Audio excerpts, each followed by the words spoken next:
You're watching Experience Comic Culture and Sales, streaming live daily to Facebook, YouTube, Twitch, and Twitter. When you take creative people away from their creativity, it comes out in other ways. And we see that right now on the picket lines. The writers who spend their life creating stuff now aren't supposed to be working, so they're making creative signs to picket with. And there's one in particular I'm going to talk about, but there's just to give you a sample of some of them that have popped up. One guy carried a sign that says, wrote Chat GPT this. Another said, Succession without writers is just The Apprentice. Thought that was kind of cool. Chat GPT doesn't have childhood trauma. Our therapist keeps saying we have to stand up for ourselves, so here we are. Sorry. I'm mad as hell and I'm not going to take it anymore. Was not written by a producer. You're going to be the villain in the limited series about this. I like that. Writer says, I have a family to feed. The studio says, who told you to have a family? Give up just one yacht. That's a good one. Let's replace studio execs with AI. Nice. But the one that really kind of popped for me and seems to be making the news in a lot of places is a gentleman who wrote a sign that said, Paulina Poroskova is dating a writer. We can do anything. Now, the former model and current writer, she's a writer now, replied to that particular photo with a tweet who said, whoever wrote this, please know you made my day, and I stand behind writers in every way, both metaphorically and physically. And then she showed her support for Writers Guild of America East and West. So I think if nothing else, the studios should want to wrap this up just so they get the damn picket signs down, because all that talent is now being used against them.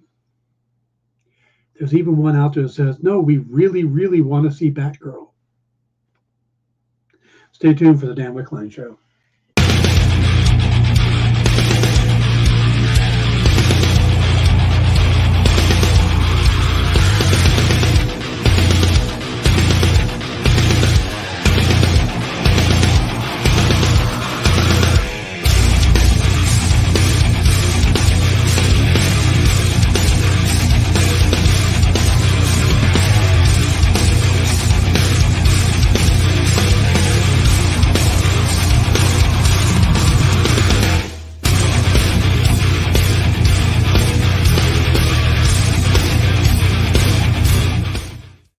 Hey, good afternoon, everybody. Welcome to the Dan Wickline Show here on The Experience. Today is Wednesday, May 10th, new comic book day, and we're going to have a lot of fun today. We're gonna do some news. We're going to talk about the new Star Wars Vision Season 2, and we got some key collectibles. We're going to finish up some of the Guardians today to give you some of their origin places and first appearances and stuff like that. But let's say hello to some folks. First thing, I want to acknowledge Matt268 is a new member. If you're not a member, you should check it out. Triple B is a member. There's some good perks that go with it. And hello to Triple B. Hello to Slipknot, Eddie, Cool. See anybody I miss? And JD on the board. Kenneth is here. So good to see you all. Glad you're here. Let's just jump right into the news. All right. Going to kick it off with, this is kind of a fun one. In an interview with Screen Rant, Iron Man producer Jeremy Latcham, who I believe has actually moved on to other projects now outside of Marvel, but he talked about a series of deleted scenes from the very first Iron Man movie that he's pretty sure will never see the light of day. In the interview, Latchman said, there are still 3 or 4 deleted scenes from Iron Man that I don't think will ever be released because they were so bad. I remember Kevin saying to me in 2012, when I was like should we put the Abu doing laundry deleted scenes out? And Kevin was like, no, we can never put out Abdu doing laundry. People will know we don't know what we're doing. It'll be embarrassing if they see these scenes. But there was a whole runner in Iron Man where Tony Stark was doing laundry, and I don't think that ever came out.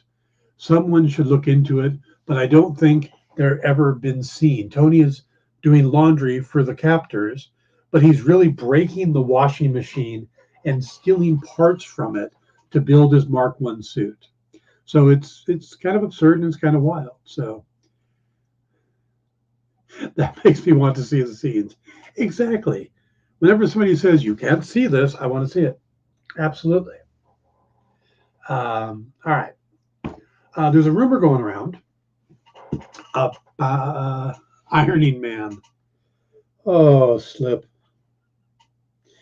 There's our candidate for joke of the day. Rumor going around that other former Netflix characters may be popping up in Daredevil Born Again. We're kind of picking up on the idea that the plot might be Daredevil trying to find the rest of the Defenders. Because I know that the main thing was him trying to find Jessica Jones.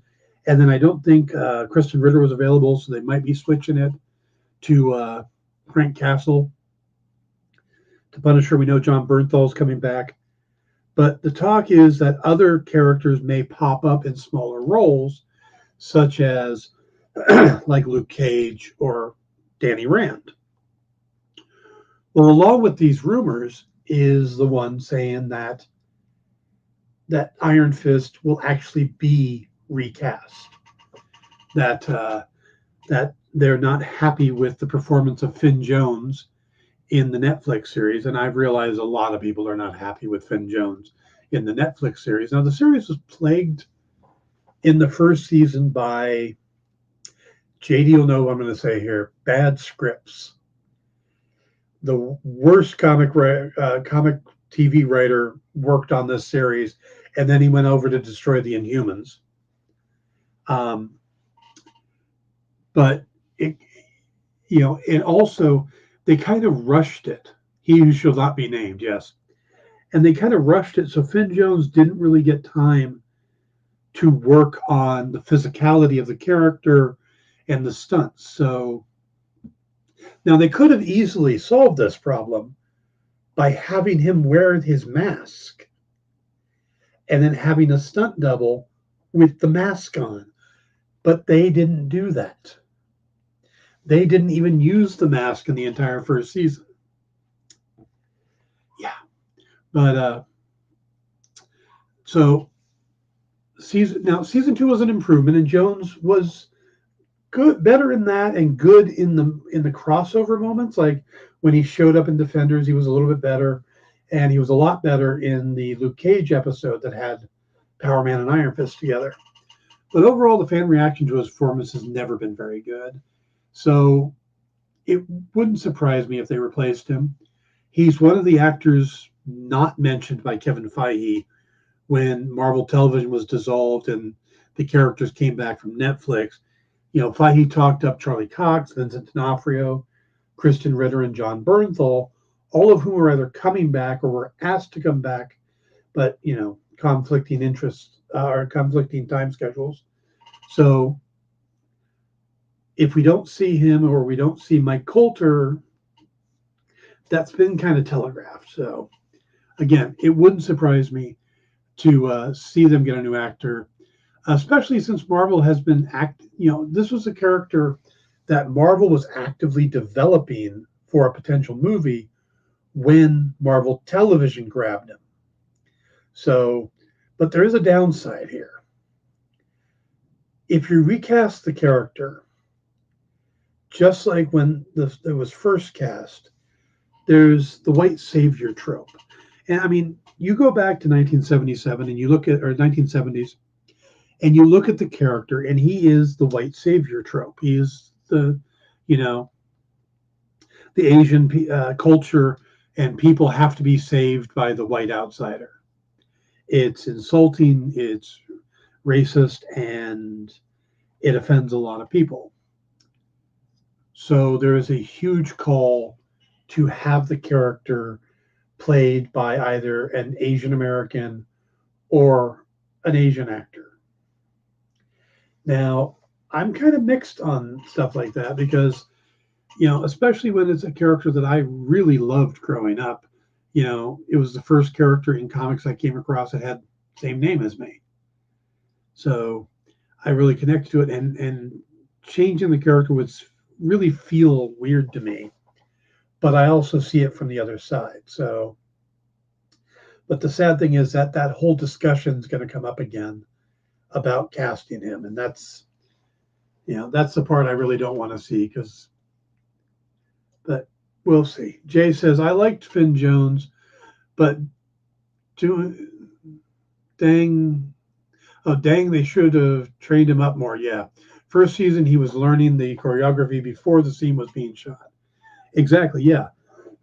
He didn't get a chance to really learn everything he needed. But having a Caucasian and African American as best friends was a huge turning point, too. Yeah. JD says Henry Golding, who played Snake Eyes, would be a good choice. Yeah, like I said, having grown up with the character, I want to see the character look like the character in the comics, but I can also see their point. And Marvel's doing a lot of those changes. They're gender swapping, race swapping, just to tell stories, because that's a whole topic for another day, I think. Anyway, just know that we may be getting a new Iron Fist. So Iron Man does whatever an Iron Man can. Flat and good. Nice, Ed. All right, let's go on to Andor. Andor creator and showrunner Tony Gilroy says he has ceased all non-writing producing duties on the Disney Plus series amid the WGA strike.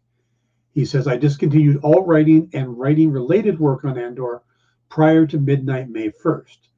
He said in a statement, after being briefed on the Saturday showrunner meeting, I informed Chris Kaiser at the WGA on Sunday that I would also be ceasing all non-writing producing functions. Gilroy released the statement following criticism on social media by a fellow WGA member that he had been performing producing duties on the show.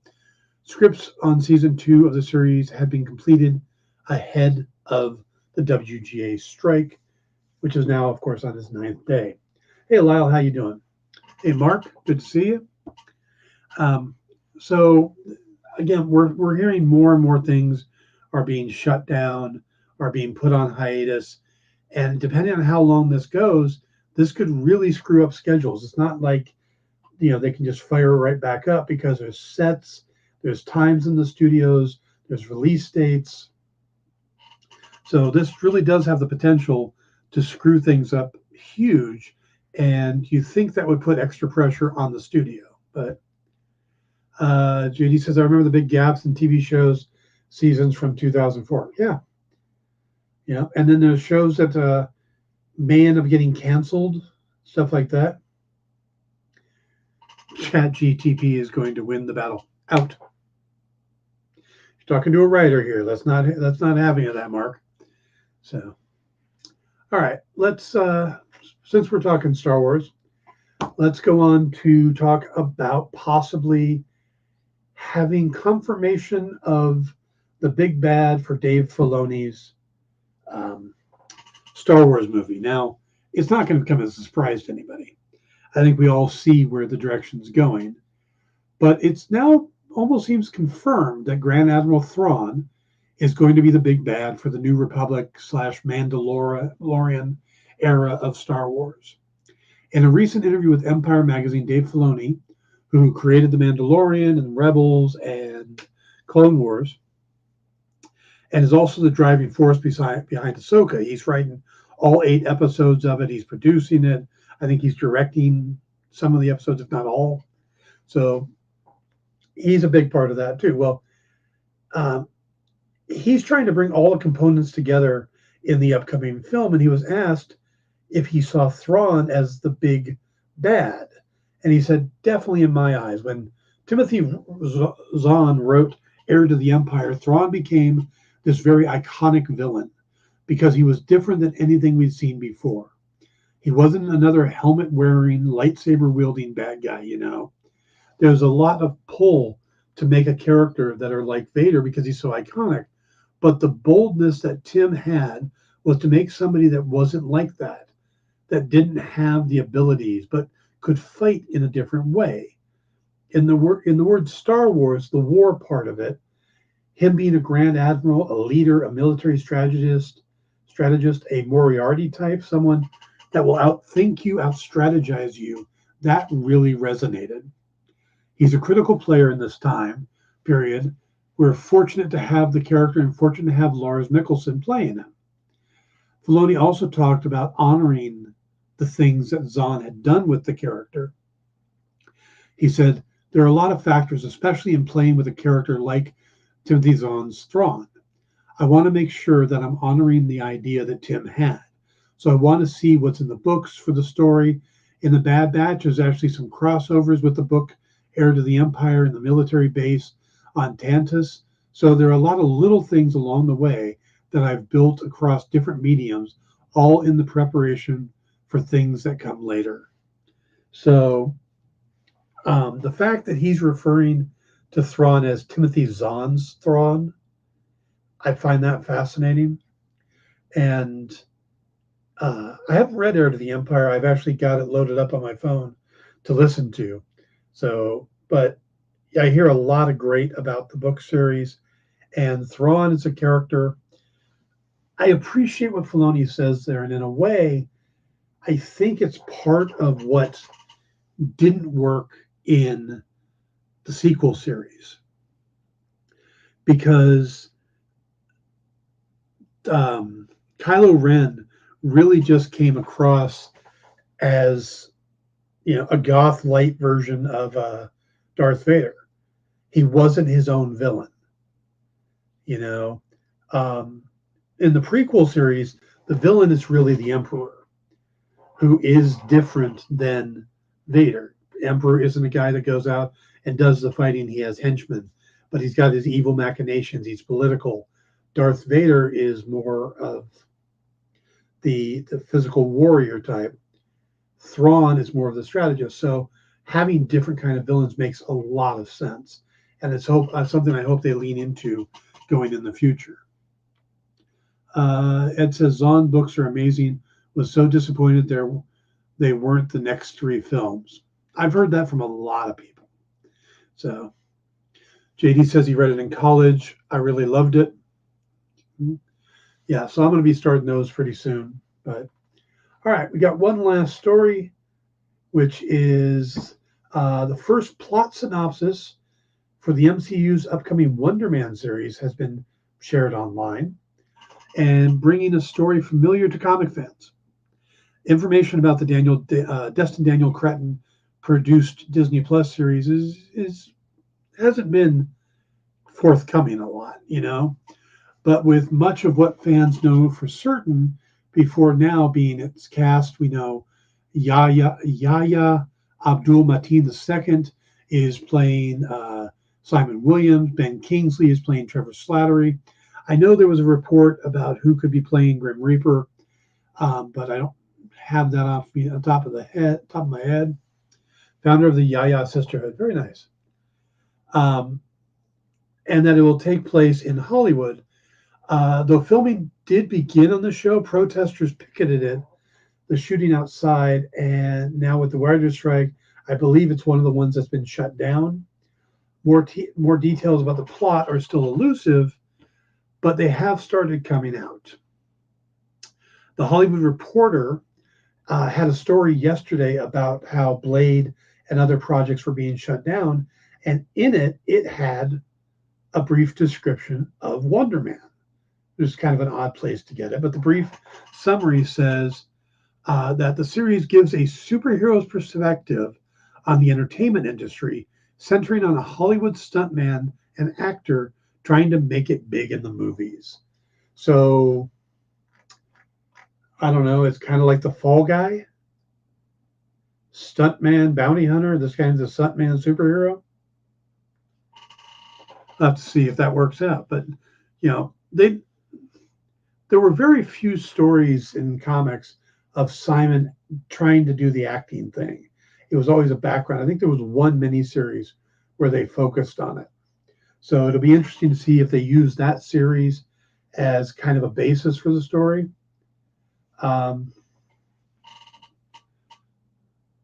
Looks like it's on Audible for $8. Oh, where did you get Audible books of Zahn's? Audible. I listened to everything on Audible. So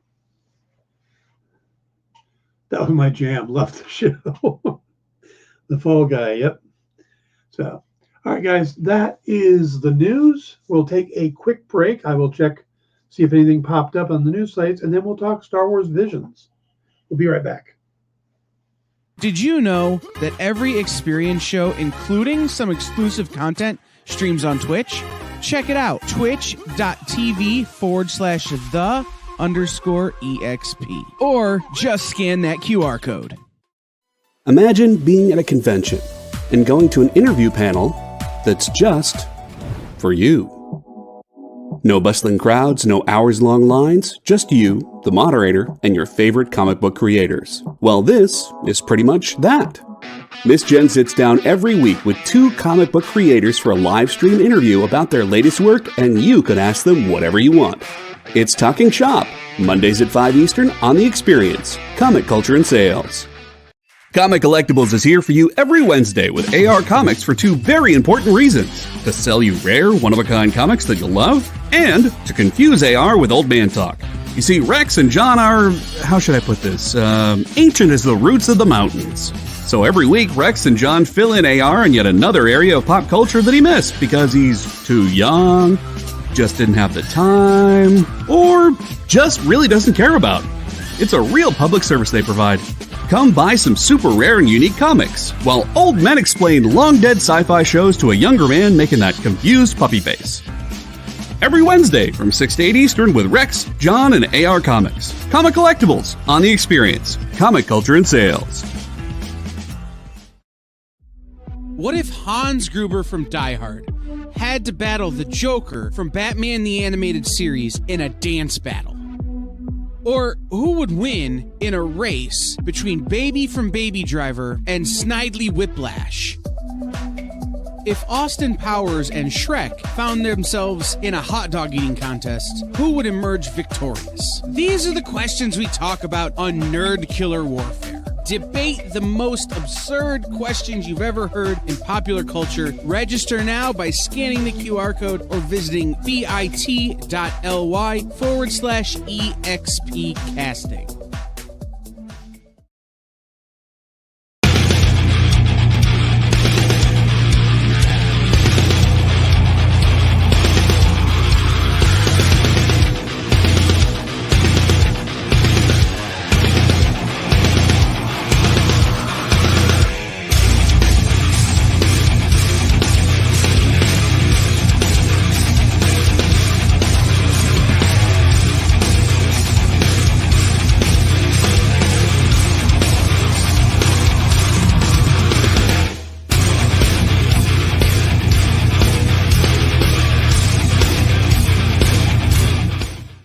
Everybody, welcome back to the Dan Wickline Show here on The Experience. We got a great lineup today, a full lineup today. We got Comic Collectibles coming up right after this, and they've got an interesting group of key issues, but it's from all over the place. They have Valiant books from the early days. They have Harvey books like Richie Rich. They've got some Miracle Man. They've got some Judge Dredd. And then, of course, they do have like Marvel and DC. I think they have the Iron Man issue where Rhodey takes over as Iron Man the first time. So it's a pretty good lineup. So you want to check that out. After that, we've got our trivia show, Trivia and Treat something or other. Talk and Treat Trivia, that's it, 3T. And there's a group of women from an upcoming Kickstarter called Gobbler. It includes Wendy Wendy Steen Shaner and Kelly Ann, and they'll be on with Chuck. After that, we have 360 Comics, and we have our late night show Kicking It with Henri, who's doing more of FOMO auctions, the ones that you fear not bidding on because you'll fear the missing out of it. So this just popped up on Deadline. I think this is kind of interesting. They were interviewing Cillian Murphy and Christopher Nolan. Now, you all know that Cillian Murphy was Scarecrow in Batman Begins, but he got the part after auditioning to play Batman. Now, the reason he got the audition was that Christopher Nolan had seen him doing interviews for 28 Days Later and was really fascinated by his look and the way he carried himself, and he wanted to have him in for a screen test. And the screen tests were these high production value screen tests. You know, they did them on film, they did them with sets and backgrounds. And Murphy said that it was very strange for him because it felt to me that it was correct and right that it should be Christian Bale for the part. But I remember the buzz of trying on the suit and being just directed by you.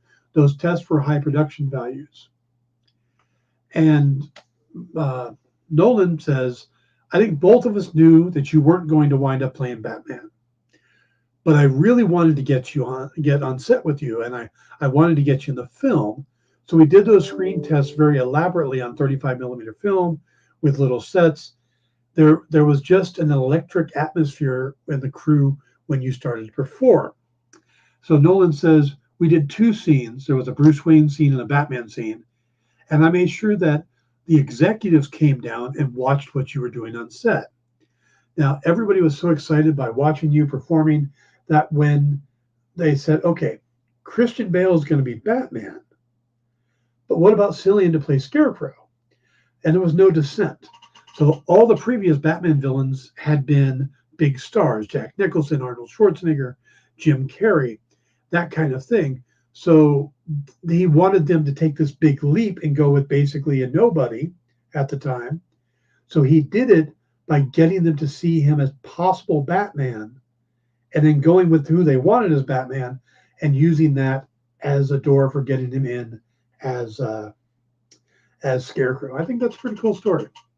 So also, word is that by the end of this year, Disney and Hulu will officially merge. So, yeah, all the content will be on one.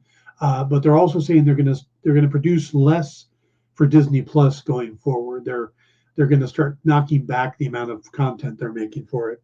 I'm not sure if that's a good idea, but then again, Disney Lou, nice. Has a very Desilu feel to it. Huge number of books, something for all budgets. Nice. Thank you. Yeah, 3T. Where am I sure Ed is still Trivia King? All right. So, let's get into Star Wars Visions. I'm hoping you guys have had a chance to see these. The first season, I remember having mixed feelings on those. Oh, Slip says, I remember seeing the screen test. Cillian was still not that bad as Batman. I don't think Cillian Murphy is going to be bad at anything he tries because he's a very good actor. I just don't think he's going to be right for every part. And he was, I don't think he was right, but it was very good for Scarecrow. So, all right. So Star Wars Visions, the impression I got off the first season was there was a couple episodes I really liked and a couple that felt really weird. Like, I don't know where that came from. It's like there was a music one with bands, which I thought was actually one of the better ones, but it was so out of left field, which I think is part of what they want with this series. So this year came up, and or the new version came out, and I watched half of them the other night, and I watched the rest of them this morning.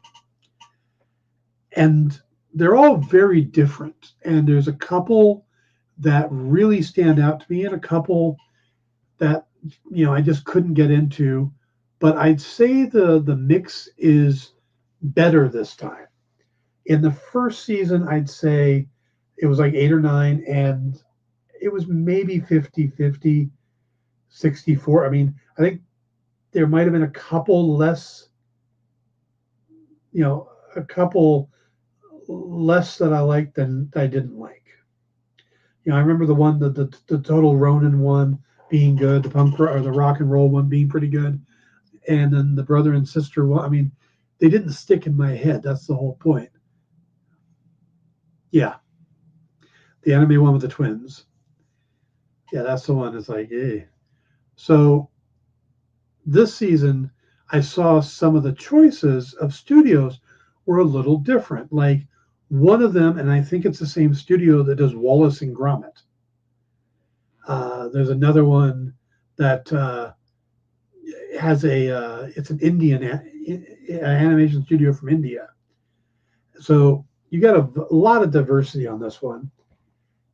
And it really works for it this time. Of the 9, it starts off with one called Sith. And this one was interesting because it wasn't clicking for me at first. It is a very artistic style. It's about a force user who's also a painter. And it's a battle between her and a Sith. It's pretty straightforward. And I say force user because she's not a Jedi. I don't want to say anything more, but she's not a Jedi. And it went from me being, I don't get this, it's very abstract, very strange, to this is freaking awesome. They have a unique kind of speeder in there that I thought was great. Her lightsaber setup was beautiful. And by the end of it, I really came to like that. And like I said, the first few minutes, I'm looking at it like, oh, this is just weird. I don't know if I'm going to like this one. And then suddenly it became very good. Like, I'd like to see more of this set of characters.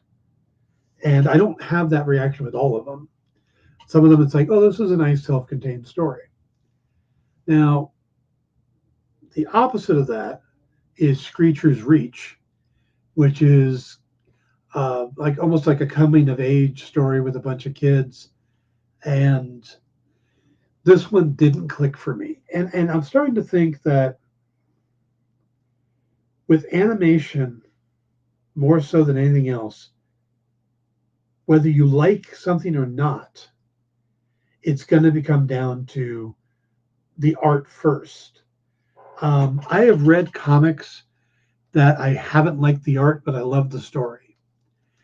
And vice versa. I have read comics that the art is stunning, but if the story is bad, the story is bad. But when it comes to animation, it's hard to look past the art to appreciate the story on some of these. And maybe it's because it's so short, or so you don't have time to get used to the art. I know there's a couple series out there that I watched. I didn't like the art in the first episode or two, but I stuck with it and then, became a fan of the art or of the series. And these are so short that if you don't like the art right away, I think it's going to turn you off to the story. And that's what happened with the second one. Like I said, it just didn't click for me. I wanted it to, I really did, but yeah, just didn't work for me. And what's weird is it had Angelica Houston in it. Was that the one I'm thinking of? Yeah. So it had the voice of Angelica Houston. Wow. So the third one was kind of the same way for me. I wasn't really getting into it. And then about halfway through, something clicked. The art on it was very stylistic. And again, it's one of those that I had more time for it to click for me, you know. And then once it did, I really liked the ending of it. So I may actually go back and rewatch that one with that mindset. The fourth one is called I Am Your Mother. And this is the most unique of them because it is the Wallace and Gromit style of art. It may be Aardman Studios. I wish there was I don't have a chart that shows which one did what. I was trying to see if there's a production company listing.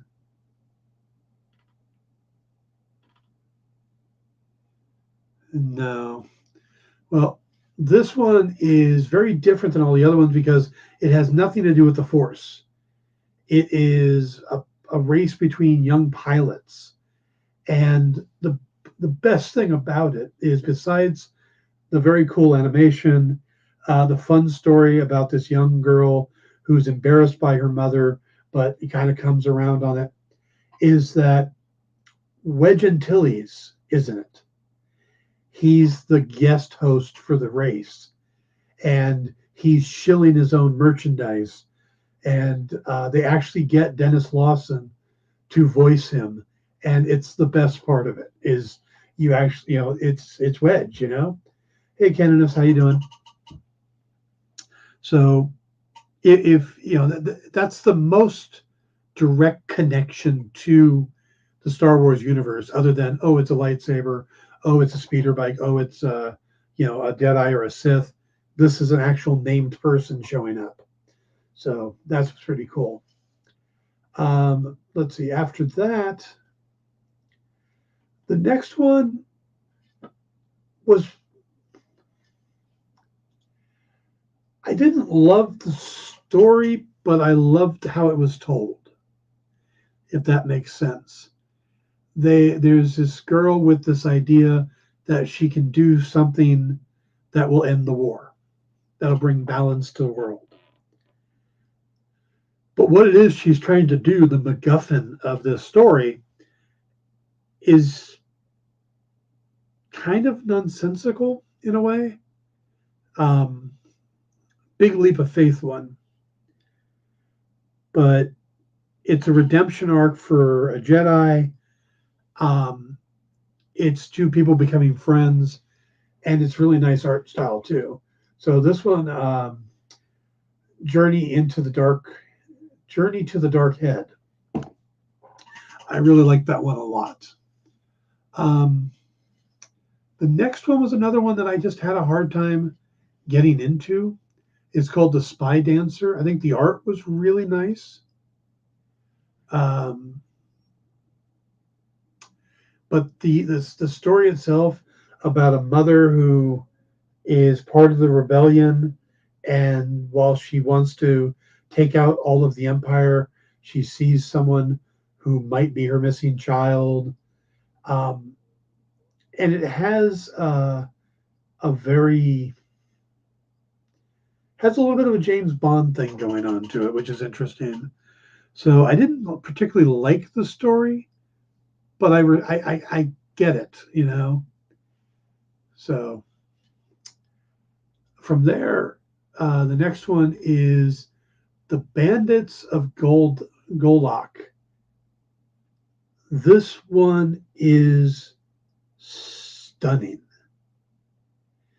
This one is got a huge South Asian feel to it, India feel to it. A lot of it takes place on a train. The characters, they're all from a Golak, is like a planet that would be if it was settled by people from India. And it makes a lot of sense. It works. The artwork is unlike any of the others. It is gorgeous. You know, if you want to just jump in and watch one or two of these, this is definitely one I would put high on the list. It's a fun story, and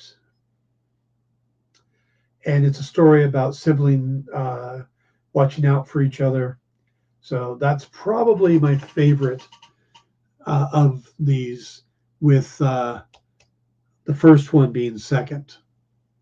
So, and then the Wallace and Gromit third. After that, we had an interesting one called The Pit. And this was, if anything, this one shows just how evil the Empire is, probably better than anything we've seen in live action in a very long time. It's all about kyber crystals and the process of digging them out, and the Empire just using people for whatever purpose they want. And yeah, this is a darker one too. You know, if you've got young kids and stuff, this may not be the one to show them. That said, it's got a really good story. It's pretty standard manga style art. So from that point of view, it's not like groundbreaking,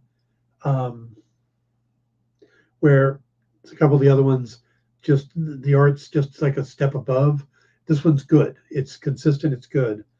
But just how they bring the Empire across is very evil. So, and then the last one, this is another one that was very different. The look of, the feel of it, it almost felt like they were doing this with stuffed animals. You know, it's an animation style I've seen some before, but not that often. And I don't want to say I like it, because I don't dislike it, but it's a little cutesy. But at the same time, it's strong. So I don't know. And it's a really cool story. Again, involving kyber crystals, and so they seem to kind of compare them like that, or match them up like that, where you got stories that kind of link together, even though they're completely separate from completely different studios. There's a theme that's going on, and I like that. So, all right. So if you get a chance, you definitely should watch these. They're fun, they're entertaining, and they do run the gambit from, you know, low to high, from dark to light kid stuff. And I'd say that where the first time, like I said, of the 9, I probably liked 4 and disliked 5. Here, I want to say that it's closer to probably 7 that I liked and 2 that I didn't. And of those 7, there's a couple that are just the top rung. So definitely get a chance to check them out. If you do, let me know what you think of them. So, all right, we're going to take our second break.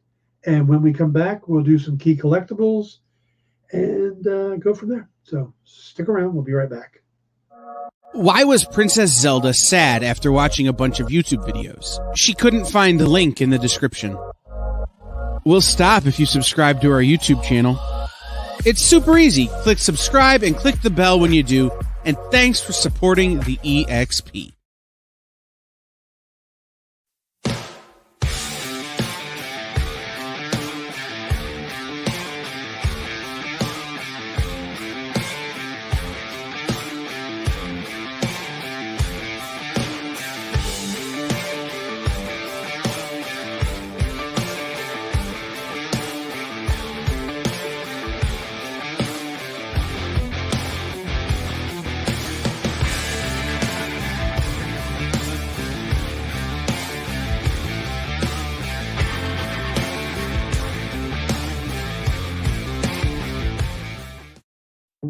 Did you know that across America there are over 2, maybe even 3 live stream producers who can't even afford Mountain Dew? Take Brian here.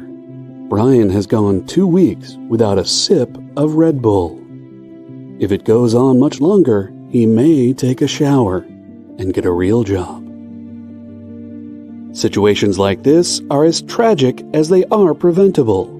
Join the experience on YouTube and gain access to special emojis and members-only streams.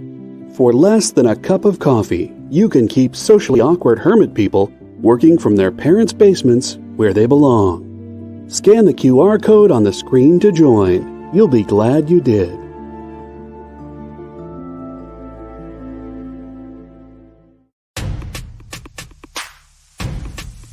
Go follow the experience on TikTok at @the_EXP1 or scan the QR code on the screen. Our TikTok is like everywhere else we are, except you only have to deal with us for a minute. Seems like a win-win to me.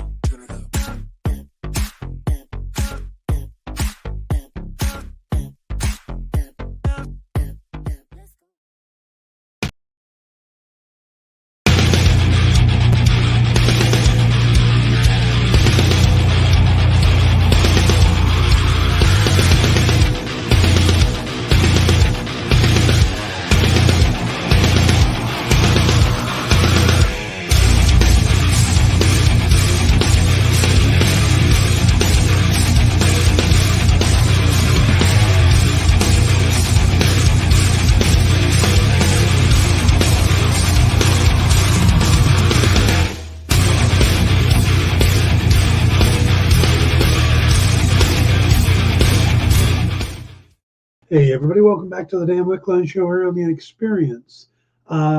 Please hit the like and subscribe buttons, tell your friends about the show, all that stuff. There, just another piece of news just dropped. Warner Brothers has released a deleted scene from Shazam! Fury of the Gods. It's one that was teased before and then got cut. It involved Wonder Woman. It does not involve Gal Gadot because the scene is a fake out scene. Billy Batson is supposed to be having a dream where he's Shazam and he comes up behind Wonder Woman, and they used the stand-in or the stunt double for the scene because Taylor Cahill. And when she turns around, though, it's the face of the wizard Shazam, Diamond Hansu, which, depending on the type of dream he was having, that would be a serious buzzkill. Just saying. So that's out there online. You might want to look for it. And that should be coming out on home video and stuff soon. So just like Ant-Man. All right, let's get to our keys for the day. We're going to finish up some of the Guardians we haven't talked about. We covered Gamora and Rocket and Groot and stuff like that. Who we didn't get to are some of these other guys who surprisingly don't have a lot of key issues. Star-Lord, who you think would have a lot, doesn't. Marvel Premiere number 4 in 1976 was the first appearance of Peter Quill as Star-Lord. It was also the first appearance of Ragnar, Master of the Sun. And that actually becomes important many, many, many, many years later. Pick this up for $500 on the high end, $150 on the median, $50 on the low end. It's a cool comic, and also I love the old costume. Next we have, this was his first standard comic appearance and the origin of Star-Lord. This is Marvel Spotlight from number 6 from 1980. You can pick this up for about $30 on the high end. Median's about $9. You can probably even pick up a $3 copy as a reader copy. And here we go. Guardians of the Galaxy number 9 from 2020, just a couple years ago. Quill gets a new power. He becomes Master of the Sun. We've heard that name, haven't we? And this one, the high end's only $4, median's $2 for a screwed up copy or a reader copy. But it's kind of interesting they tied those together. All right.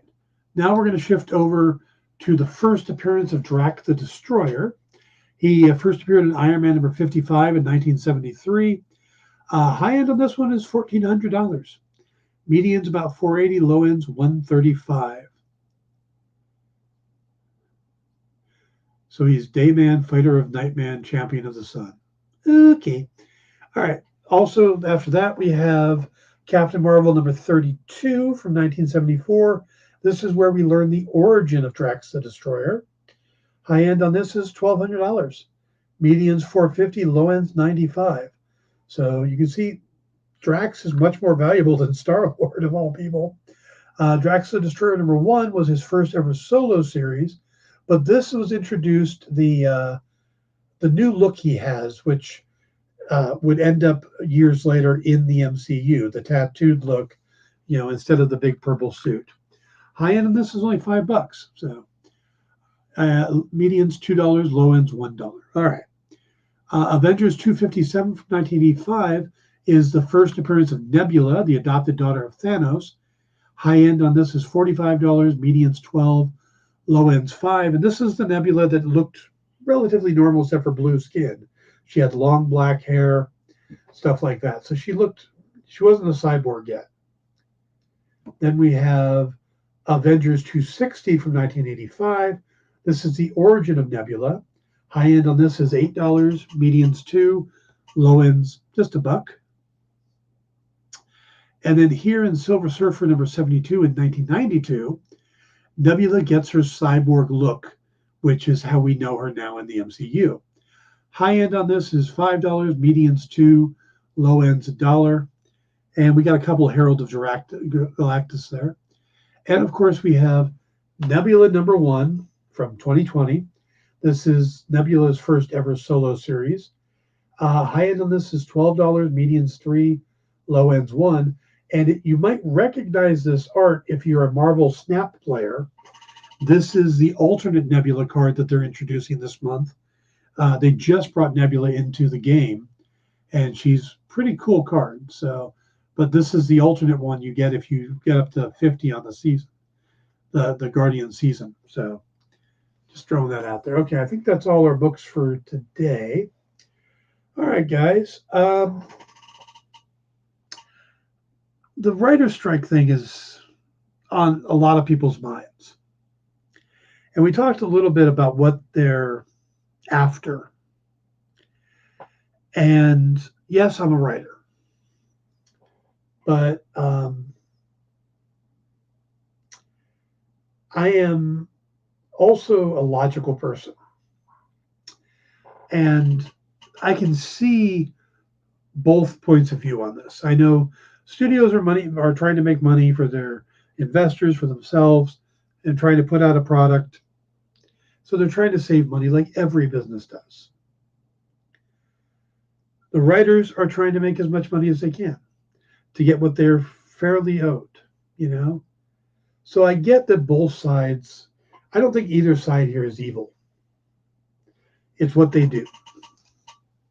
That said, I gotta say, I think the writers have the higher ground here, because at least when it comes to streaming,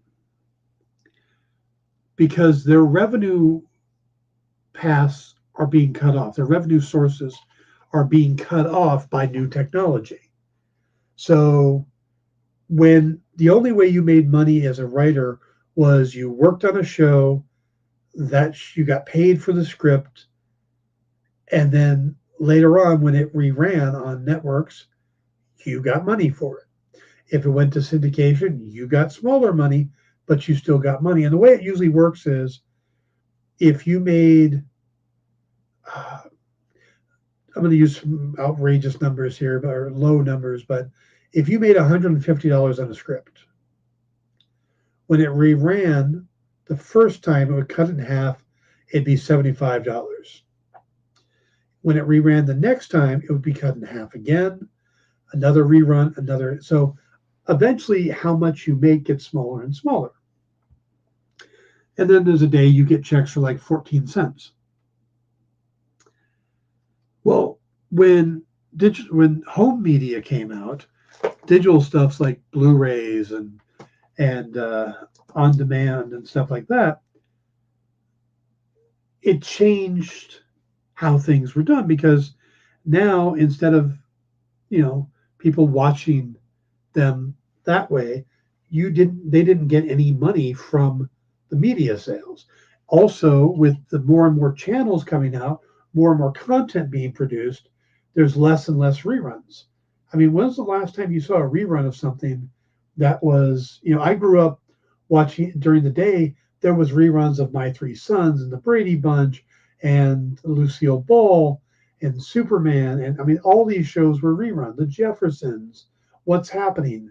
I saw all of those as reruns because that's what a lot of the networks did. But that has changed a lot. So again, it's another revenue stream being cut off. Well, they took care of the media stuff, but now it's streaming is where, you know, people aren't buying physical media anymore. They're buying the streaming services. And I have all of Always Sunny in Philadelphia on streaming. I don't need to buy the discs, you know, and I'm not going to watch them on FX on reruns. So I'll just watch them on Hulu or whatever station they ended up on. So the compensation factor, I think, is 100%. I don't think the studios can balk at that one. The other thing that we're hearing a lot about are the mini rooms, which is basically studios not hiring what would normally be a writer's room for, you know, a series, because the series are getting smaller and smaller, and, you know, but they still have to commit to them. So you get somebody who gets brought into a mini room where it's only like 3, maybe 4 writers total, and they're brought in because the series got, you know, was being pitched, but there's no pilot season. So it's not like they made a pilot and they judged it and the studio judged based on the pilot. They make a pilot, or they write the first script, but it doesn't get made. Then the studio wants to see, well, what would follow-up episodes read like? So they bring in these writers to do 1 or 2 scripts to prove as a proof of concept. And that's it. The head writer comes back, finishes it out if it gets picked up or something like that. And these people end up doing a one and done situation. They're not making any money off of it. Their script may not even be picked up. So, you know, what they make could be even less, but they're having to commit to that writer's room in case they're needed. So there's a lot there that I see the WGA fighting. I am hoping that they can settle this quickly because there's a lot riding on it. But you got to stand with the writers on this one, I think. All right, guys, we're going to wrap it up there. Remember, stick around for comic collectibles. And don't forget, Nick is having a special show on Friday for the original art experience with all the interior pages from Spider-Man #7, the first appearance of Spider-Boy by Mark Bagley. So you definitely want to check that out. I will see you guys tomorrow when we're going to get back to Jack of Hearts. See you tomorrow. Join the party. Head over to our Linktree to find all the links for everywhere the experience is all the time.